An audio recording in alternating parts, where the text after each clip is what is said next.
Hello dear students, अस्सलाम वालेकुम। उम्मीद करता हूं कि आप खैरियत से होंगे। आज अपनी MD CAT E CAT and coaching academy जिसके यूट्यूब पे ऑनलाइन क्लासेस चलते हैं उसके न्यू लेक्चर के साथ हम हाजिर हैं, जिसका आज तीसरा पार्ट हम वेक्टर एंड स्केलर्स के प्रैक्टिस एमसीक्यूज़ का तीसरा पार्ट कर रहे हैं। ठीक है, तो पहले हमने 27 एमसीक्यूज़ वेक्टर्स एंड स्केलर्स के सॉल्व किए हुए हैं। अब 28 से स्टार्ट कर रहे हैं। ठीक है, तीसरा पार्ट है ये वेक्टर्स एंड स्केलर्स के प्रैक्टिस एमसीक्यूज़ का। तो 28वां हमारा एमसीक्यूज़ है, a null vector in space lies in one direction, B option two direction, C all direction.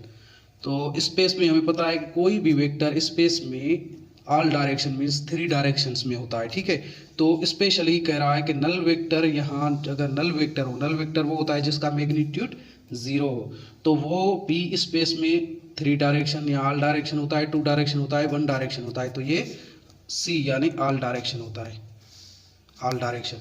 ठीक है, और 29 एमसीक्यूज जो है हमारा वो है, the position vector of a point P, कोई भी पॉइंट पी है उसका position vector is a vector that represents its position, उसकी पोजीशन को जाहिर करता है विथ रेस्पेक्ट, किसके रेस्पेक्ट करता है, किसकी रेस्पेक्ट से अपनी पोजीशन पी को जाहिर कर, पी पोजीशन से जाहिर करता है। ठीक है, एन अदर वेक्टर, दूसरे वेक्टर की निस्बत से उसकी पोजीशन हम शो करते हैं। Centre of earth, centre of earth से उसकी पोजीशन शो करती है, या origin of the coordinate system, coordinate system की ओरिजिन से शो करते हैं, अर्थ के सेंटर से शो करते हैं, या इन अदर वेक्टर की रेस्पेक्ट करते हैं। इसके 3 ऑप्शन है, तो ये होता है origin of the coordinate system. C option is correct option.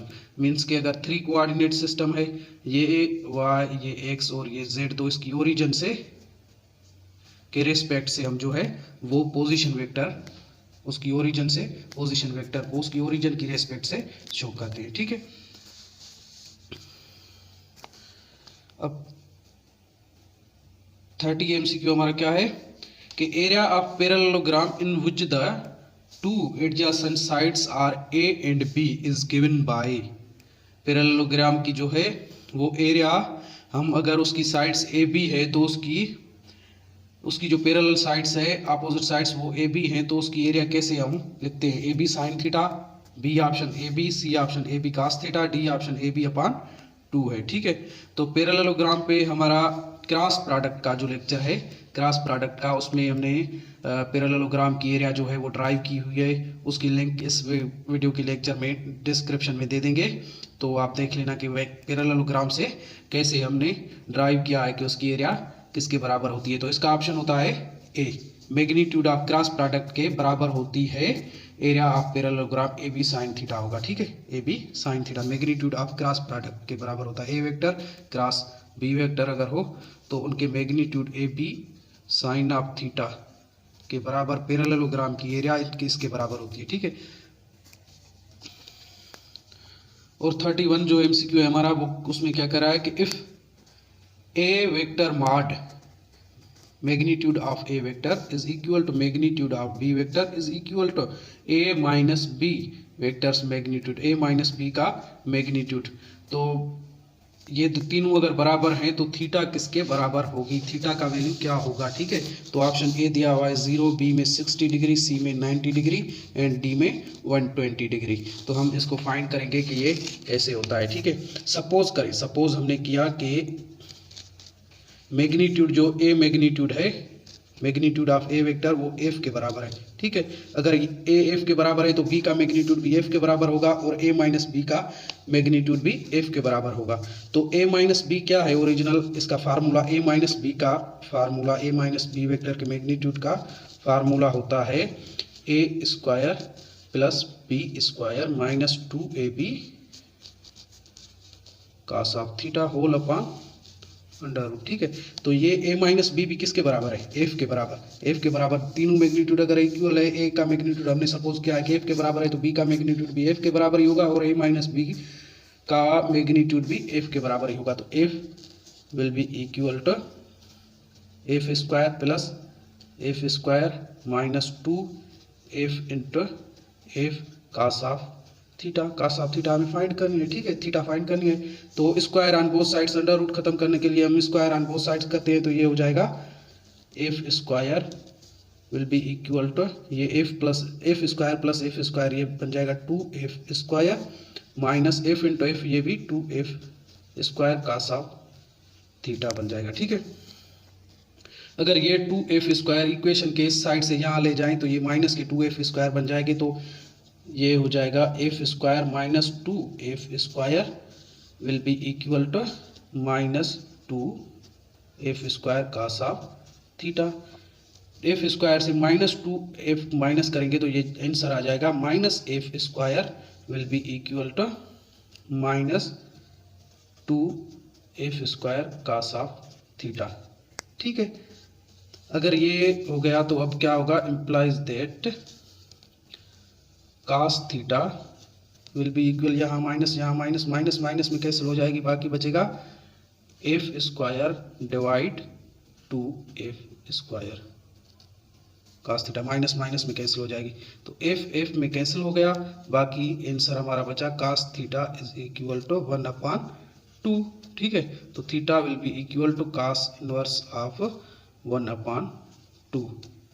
तो ये 1/2 हमें पता है कि कास का वैल्यू जो 1/2 है वो होता है किस एंगल में होता है, तो वो होता है 60 की एंगल में, ठीक है। तो ऑप्शन बी इज करेक्ट, ठीक है। अगर यहाँ पे a प्लस बी का मैग्नीट्यूड अगर कहता कि a magnitude is equal to b magnitude is equal to a plus B magnitude, तो यहाँ प्लस की साइन होती, किसकी, प्लस की साइन होती, और स्क्वायर करते तो यहाँ प्लस की होती, तो यहाँ वैल्यू माइनस का हो जाता, -1/2 कास इनवर्स ऑफ -1/2। सो अगर प्लस का होता a प्लस बी मैग्नीट्यूड होता, दूसरा एमसीक्यू ऐसे भी हो सकता है, ठीक है। तो ये अगर प्लस का होता तो कास का माइनस का 1/2 वैल्यू जो होता है वो 120 की एंगल में होता है, तो ऑप्शन डी होता उस टाइम, ठीक है। अगर ये a प्लस बी मैग्नीट्यूड होता, a plus B magnitude will be equal to B magnitude and a magnitude, तो उस पे एंगल 120 होती है। यहाँ एंगल अगर a माइनस बी मैग्नीट्यूड है तो एंगल बनेगी 60 डिग्री, ठीक है, जो कि हमने फाइंड की हुई है, ठीक है।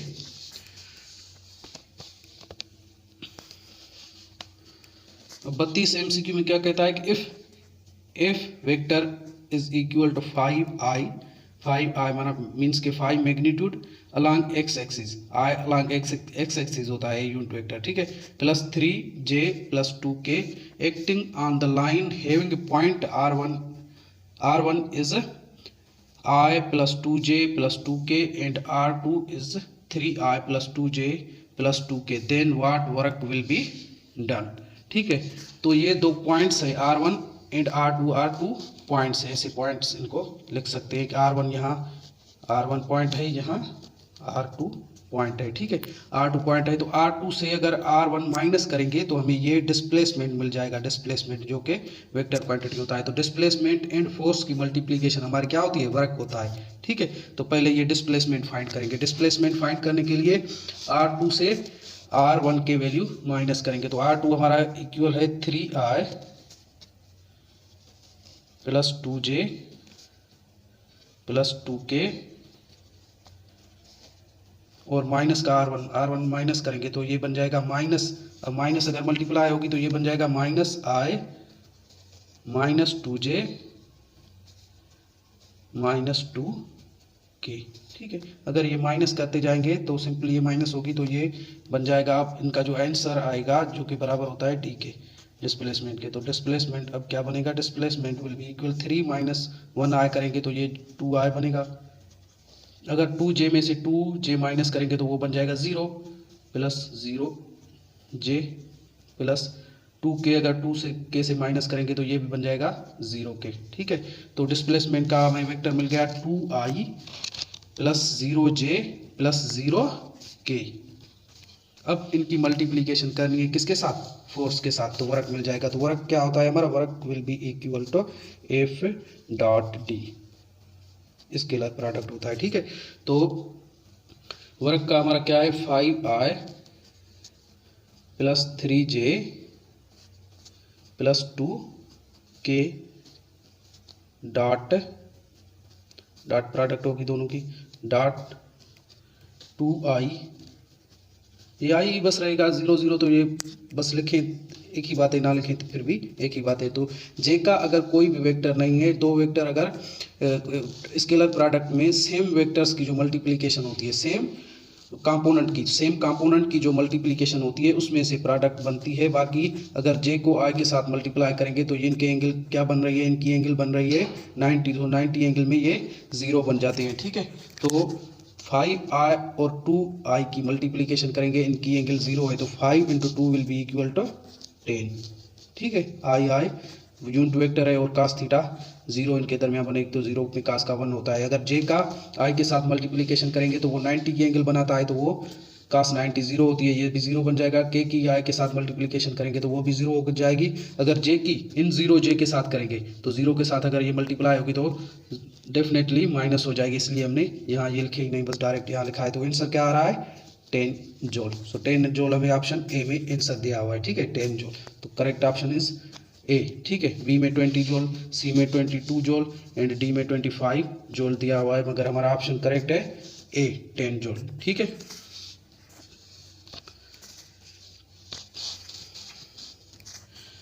अब 33 MCQ में हमें क्या कहता है कि two vectors acting on opposite direction, क्या कर रहे हैं, एक्ट कर रहे हैं अपोजिट डायरेक्शन में, मीन्स के एंगल क्या बना रहे हैं 180 degree, magnitude 20 newton and 2 metre. ये भी 20 न्यूटन मीन्स फोर्स है और 2 मीटर मीन्स डिस्प्लेसमेंट है।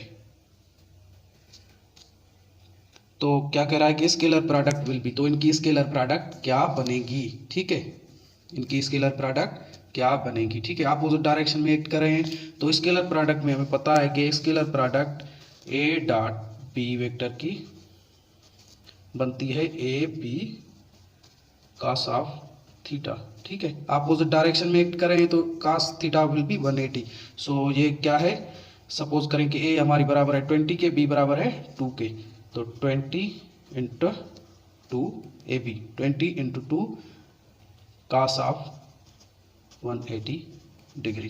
कास ऑफ 180 डिग्री का वैल्यू होता है -1, तो इसको अगर -1 के साथ मल्टीप्लाई करेंगे तो 2 इंटू 20 40 और माइनस ये -1, तो ये बन जाएगा 20 इंटू 2 इंटू -1। सो इसका आंसर आएगा -40 newton into metre. Newton into metre जो कि जूल के बराबर होता है, ये भी वर्क की हो रहा है, ठीक है। ये फोर्स और ये डिस्प्लेसमेंट अगर मल्टीप्लाई करेंगे तो वर्क की आएगा, तो इसका आंसर क्या है -40 न्यूटन इंटू मीटर। तो ऑप्शन ए में हमें 40 न्यूटन इंटू मीटर दिया हुआ है प्लस का, तो ये नहीं होगा। बी में 40 न्यूटन खाली मिला हुआ है, तो ये भी नहीं होगा। सी में -40 न्यूटन इंटू मीटर, तो करेक्ट ऑप्शन हमारा क्या है सी है, ठीक है। और डी में 40 मीटर मिला हुआ है, तो ये भी नहीं होगा, करेक्ट ऑप्शन इज सी, ठीक है। अब हमारे जो स्केलर और वेक्टर्स के MCQ हमने 33 किए हुए हैं, इनमें से इंशाल्लाह अगर आप अच्छे नमूने से ये देख लेंगे, हमारी वीडियोस जो प्रीवियस हैं पार्ट 1 पार्ट 2 और ये हमारा पार्ट 3 है, ये MCQ अगर आप कर लेंगे, सही नमूने से वीडियोस देख लेंगे, समझ लेंगे, तो इंशाल्लाह MD कैट और E-कैट की टेस्ट में आप वेक्टर और स्केलर के चैप्टर में से MCQ कोई भी इंशाल्लाह आप छोड़ के नहीं आएंगे कि ये हमें नहीं आ रहा था, समझ में नहीं आ रहा था, ठीक है। हमने जितना बेस्ट कॉन्सेप्ट हो सकता था वो हमने दिया हुआ है, और इंशाल्लाह आप देखेंगे तो मुतमिन हो जाएंगे, ठीक है। पार्ट 1 और पार्ट 2 के भी MCQs जो है वो मैं इस वीडियो की डिस्क्रिप्शन में लिंक दे दूंगा। और तीसरी लिंक जो हमने पहले डिस्कस की थी कि तीसरी लिंक होगी इसकी के पैरेललोग्राम की एरिया जो है, एरिया ऑफ पैरेललोग्राम, उसकी ए बी साइन थीटा कैसे होती है, ठीक है। पैरेललोग्राम की एरिया हमने क्रॉस प्रोडक्ट जो हमारा लेक्चर था उसमें इसको ड्राइव किया है कि ये कैसे बनती है। उम्मीद करता हूँ कि हमारी वीडियो आपको अच्छी लगी होगी। मज़ीद ऐसी वीडियोस के लिए हमारे चैनल को सब्सक्राइब कर लें, इंशाल्लाह हमारा साथ रहेगा आपके साथ। और कोई कन्फ्यूजन हो तो कमेंट करके हमसे पूछ सकते हैं, इंशाल्लाह आपको रिप्लाई मिल जाएगा और सॉल्यूशन मिल जाएगा। खुदा हाफिज़, टेक केयर।